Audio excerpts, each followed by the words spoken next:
Hey there. Ever wondered whether you should build your app with your own team or hire someone else to do it? Today, we're diving into the world of mobile app development to help you figure out which path is best for your business. We'll compare vendor development, where you hire experts from outside, and in-house development, where your own team builds the app. So, which one's right for you? Let's find out. Vendor development is when you hire a company or freelance developers to create your app for you. Think of it like ordering a pizza. Someone else does the work, and you get to enjoy the result. In-house development is when you have your own employees build the app within your organization. This is like cooking your favorite meal at home. You control every step, but it takes more time and effort. Now, let's compare these two options point by point. Let's see who will win. Vendor development is like renting a house. Lower upfront costs, but ongoing payments, and you might need to pay extra for changes. In-house development is like buying a house.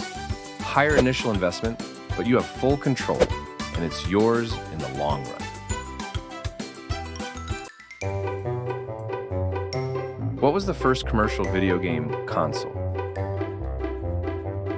Put your answer in the comments. Make sure you stick around to the end of the video to see the correct answer.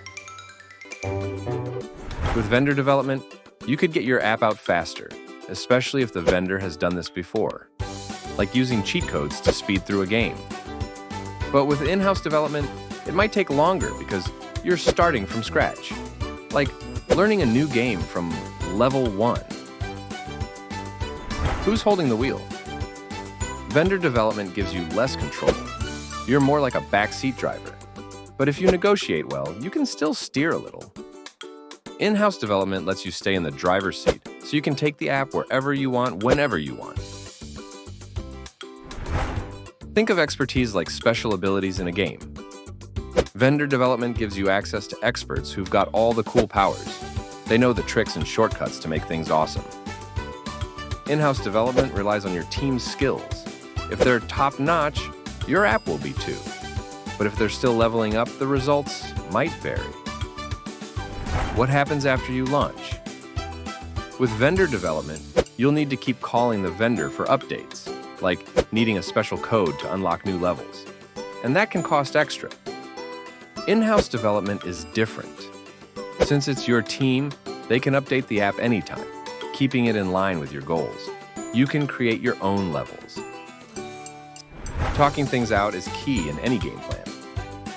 With vendor development, communication might be tricky, especially if your team is in different time zones, like catching up with friends in another country.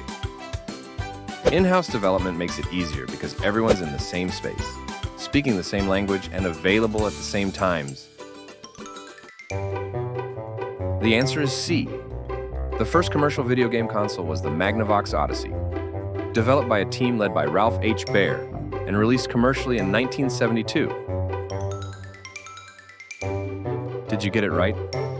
Let us know in the comments what you think. So, when should you pick which? Here's a quick guide.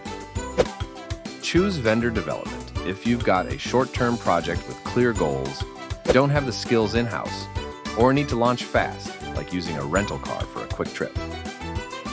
Choose in-house development if you've got a long-term project, need tight integration with your systems, or want total control, like customizing your own car for a big race. In the end, the right choice depends on what you need. Think about your priorities, budget, and resources. Do you want speed and convenience, or control and customization? Only you can decide. But before you go, don't forget to like, comment, and subscribe for more videos like this. And tell us in the comments, have you tried vendor or in-house development? If you are making your app in-house and you want some tips from a seasoned developer, check out this video on 3 things you can do to improve your mobile app.